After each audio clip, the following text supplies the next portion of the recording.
Hello, ladies and gentlemen, and welcome back to another edition of the Unstoppable Dominators channel of Wrestling Results here on this channel. This contains spoilers. Tonight's episode of AEW Rampage emanated from the Prudential Center in Newark, New Jersey. It's Friday night, and you know what that means. Excalibur, Taz, Absolute, Ricky Starks, and Chris Jericho were the broadcast team for tonight's event. Adam Cole, baby, versus Jake Atlas. Adam Cole is the top-ranked wrestler here in AEW as of today. Noted Excalibur, top-ranked, asked Chris Jericho. The number one contender, replied Excalibur.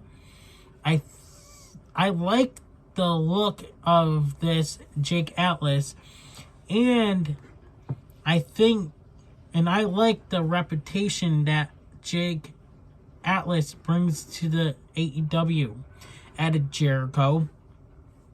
Cole had a wrist control, but Atlas rolled through and ducked under to reverse it. Atlas brought Cole down with a headlock takeover. Atlas did a cartwheel to avoid the pump kick from Adam Cole. Atlas intercepted a super kick from Cole. Both men had the same idea for super kicks, but they had a standoff instead. Atlas chopped away at Adam Cole. He followed up with a forearm in the corner.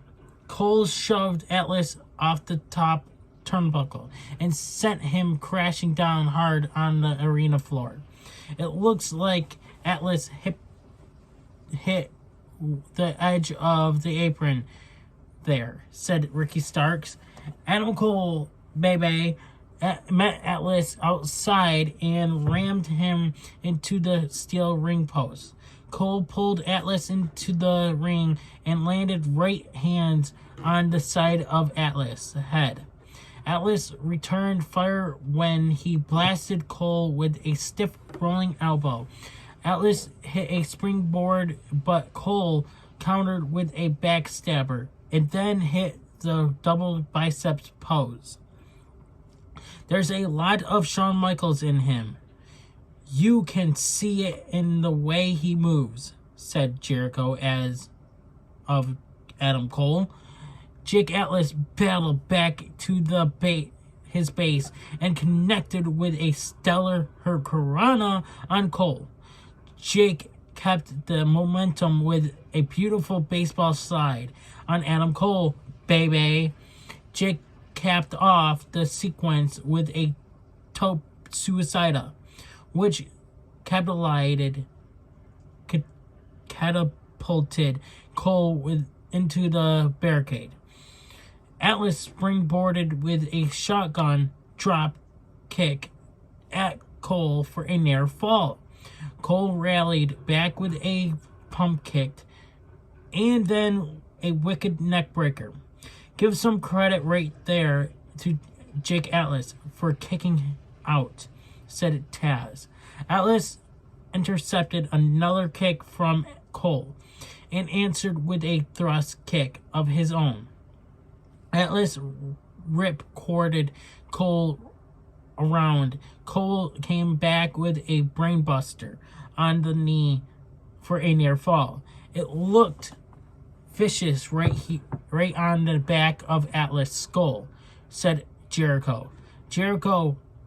Cole charged Atlas, but Atlas countered with a high running boot to Cole's face.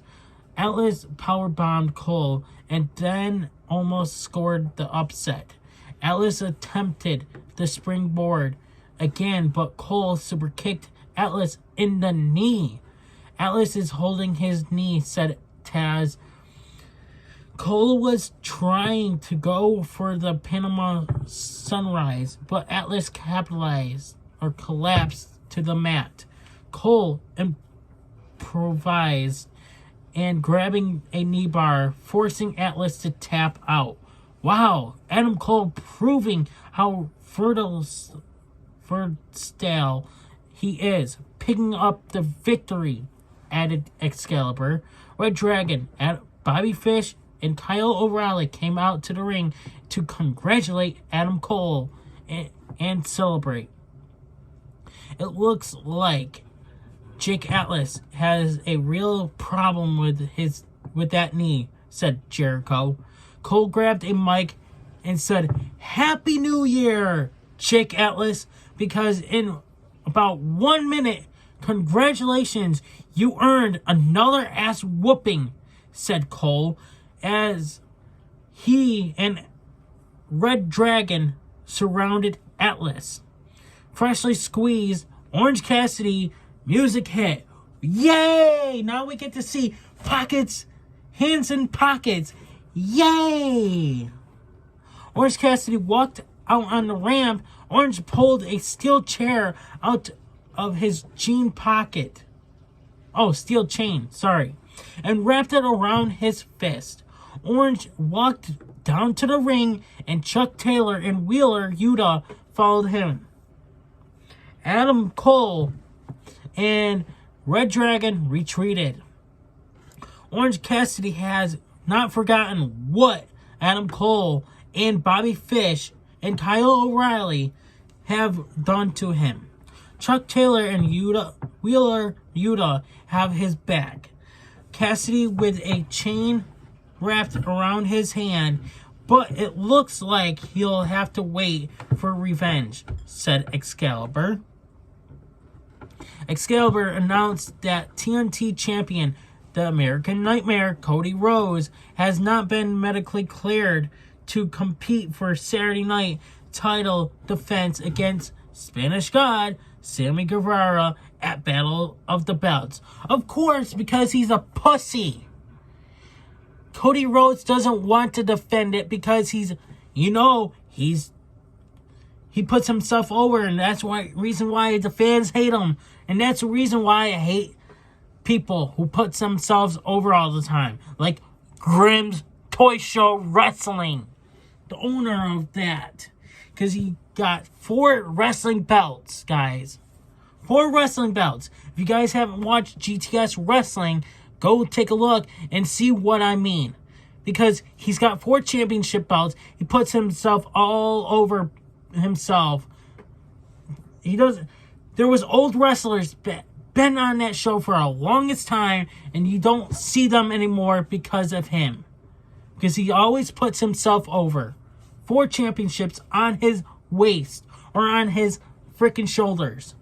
Because he puts himself over. Just like Cody Rhodes. Stepping in to replace Cody will be his brother, the natural Dustin Rhodes, to face Sammy Guevara to crown an interim TNT champion. Yay! Woohoo! Of course! Why not? Why can't we see a brother versus brother championship next? We won't see that. Tony Schiavone was backstage to interview Andrade El Idolo with Jose the assistant.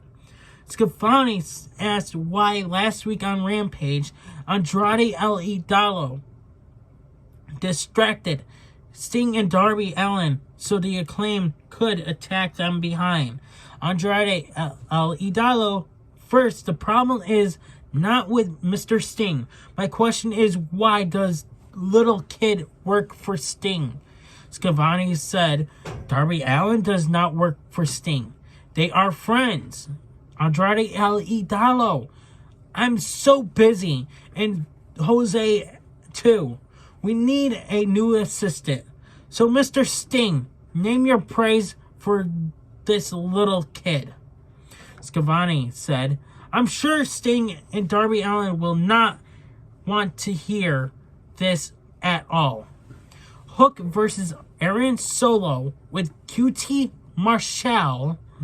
Sometimes you catch lightning in a bottle in this business. Right now, Hook is one of the most popular wrestlers here in AEW. And I'm sure, Taz, you couldn't be more prouder, said Chris Jericho. Of course, because he's got the best wrestler on his shoulders right now. And of course, you know who's going to win this match? Hook. Because Aaron Solo sucks. I'm insanely proud. Sometimes it's hard to talk out here, replied Taz. Hook entered in the ring and turned his back to Aaron Solo. The bell rang, and Hook walked to the center of the ring to face Aaron Solo. They began with a knuckle lock, but Hook brought Solo up and over the top. The entire arena began chanting Hook's name. Hook performed a standing switch and then an outside trip on Solo. Hook whooped Solo with massive body shots, followed with headbutts from outside the ring. QT Marshall grabbed a hold of Hook's ankle, but Hook turned around. Solo hit a cheap shot on the distracted Hook. Solo got a flurry of offense, but Hook countered with a Russian leg sweep and transitioned into a ground octopus hold. Solo pushed off the right heel, and got a near fall on Hook. Hook whacked Solo with a rage hand chop to the side of Solo's head. Hook followed up with the El Camino suplex. Solo came back with a jawbreaker to Hook. Hook avoided a high roundhouse kick from Solo. Hook sent Solo flying with a shoulder capture suplex. Hook locked on the Red Rum submission and earned the victory over Solo via tap out. Hook kept the Red Rum locked on even after Solo submitted, sending a message. The Factory's QT Marshall jumped in the ring and confronted Hook. QT Marshall grabbed Hook by the arm and yelled at him, telling him not to walk away from him. Hook turned around and QT Marshall had second thoughts. He tried to blindside Hook, but Hook was ready. Hook planted QT Marshall with the head and arm suplex. Hook is not messing around here in AEW. Undefeated so far, said Chris Jericho. From the broadcast booth, Absolute Ricky Starks announced he would be defending the FTW Championship tomorrow at Battle of the Belts against Matt Sydal. Starks says, "The reason I choose Matt Sydal is for you, Dante Martin. I am going to prove a point. It took you 3 matches against Sydal, but it's going to take me 1. And I want you to focus on Powerhouse Hobbs next week on Dynamite." AEW Women's World Champion Dr. Britt Baker, DMD, and Jamie Hayter with Rebel versus Rio and Ruby Soho. Hayter and Baker began the match with a blindside beatdown on Rio. Ruby jumped into the ring to help her partner Rio. It looks like a Tokyo Tornado match in here, said Jericho, as all 4 wrestlers battled before the bell rang. Soho delivered a right elbow shot to Hayter as the match was finally officially underway. Ruby tagged in Rojo, who clubbed Hayter with palm strikes. Ruby tagged in again and began to stomp Hayter in the corner. The They continued to utilize quick tags to maximize their offense on Hayter. Jamie Hayter shoved Ruby into Hayter's corner and tagged in Britt Baker. Ruby was able to get the better of the exchange and then tag in Rio. Ruby picked up Rio and dropped her on Baker with a combo senton for a near fall. Dr. Britt Baker, DMD, thumbed Ruby in the eyes and then smashed her with forearms from the outside of the ring. Rebel grabbed Ruby's leg, allowing for Britt Baker to get the advantage with a double hook suplex. Rio and Hayter tagged in for their respective teams. Rio launched herself at Hayter with an explosive dropkick, but Britt Baker jumped into the ring so she and Hayter could double team Rio, but Rio took them both down. Rio launched herself off Britt Baker and spiked Hayter and very nearly got the pin, said Excalibur. Rio climbed to the top turnbuckle, looking for the diving foot stomp on Hayter, but Britt Baker shoved Rio. Baker blasted Rio with the ripcord elbow strike. Hayter was in position and nailed Rio with a backbreaker. Baker followed through with a thrust kick for a near fall. What a combination assault, said Excalibur. Hayter attempted a delayed vertical suplex on Rio, but Rio was able to land on her feet. Hayter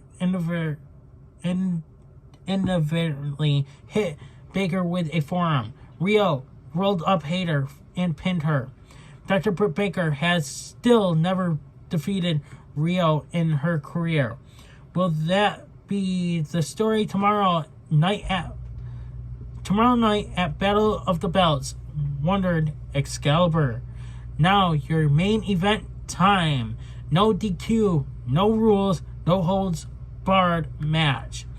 Daniel Garcia and 2.0, Jeff Parker and Matt Lee versus Mad King Kingston, Santana, and Ortiz. The fight began with the two teams brawling backstage. Kingston grabbed a garbage can and brought it in the ring. He nailed Garcia with it and then started choking Garcia with Kingston's t-shirt. He continued to batter Garcia with the trash can. Jeff Parker connected with a high boot on Ortiz outside of the ring. Parker dropped Ortiz's throat first on the ring side barricade. Matt Lee sent Ortiz over the barricade. Santana came over to help his partner and took down Jeff Parker. Santana and Ortiz suplexed Jeff Parker onto the trash can. Garcia tore the ligaments of Kingston's knee.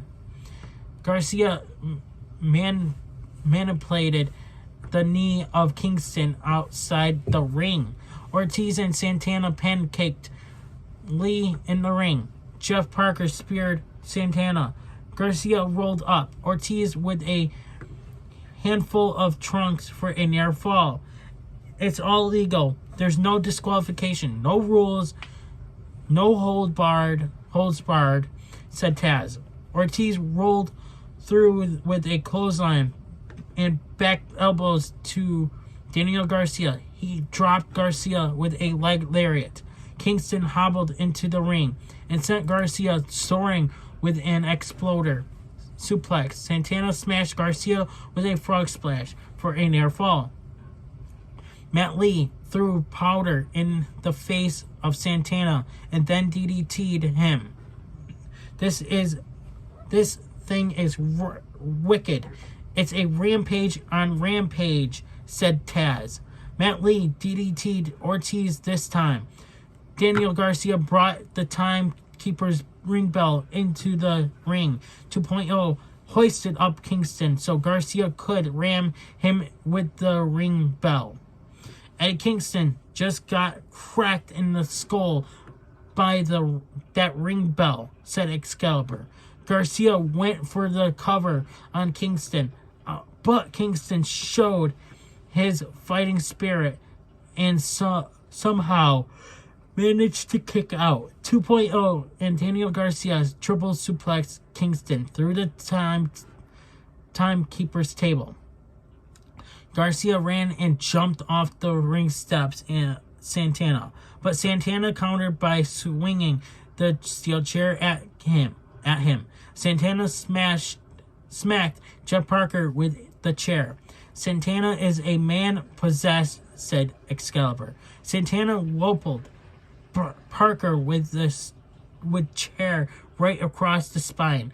In the ring, Garcia and Ortiz traded forearms. Santana entered the ring, and he and Ortiz used tandem offense, and Jeff Parker, jumped in to aid Garcia. Santana swung at Parker with a discus lariat and pinned him. What a brutal main event here tonight, said Excalibur. After the bell, Garcia and Lee took out Ortiz and Kingston. They wrapped Kingston in the ropes with gaffer's tape. Chris Jericho threw down his headset at the broadcast booth. Jericho ran down to chase off 2.0 and Garcia. Kingston's not one of his guys, but Jericho has had enough of 2.0 and Garcia. Jericho has not forgotten what 2.0 and Garcia did to him just 6 weeks ago, said Excalibur. Catch AEW Dynamite live on TBS next Wednesday from the PNC Arena in Raylan, NC. Don't miss AEW Rampage next Friday on TNT. And join us tomorrow for an AEW special event, Saturday Fight Night, Battle of the Belts, live on TNT at 8/7 Central from the Bojangles Coliseum in Charlotte, North Carolina, featuring The Natural Dustin Rhodes versus Spanish God Sammy Guevara to crown an interim TNT champion. AEW Women's World Champion Dr. Britt Baker, TMD, versus Rio. FTW World Champion. Absolute Ricky Starks versus Matt Sydal. And remember, the home of professional wrestling is All Elite Wrestling. Alright, you guys, stay tuned. Tomorrow, I'll be doing my AEW results here on this channel tomorrow morning. I'm unstoppable. Please subscribe, hit that notification bell so that way, guys, do not miss an upload here on this channel. And I'm out. Hey everybody, it's your boy Skiz here. And if you don't subscribe to Blonde and the Unstoppable Denominator, then you are a toothy bumfuck, pussy ass bitch motherfucker. In a six with the hicks and the firearms. You might come up.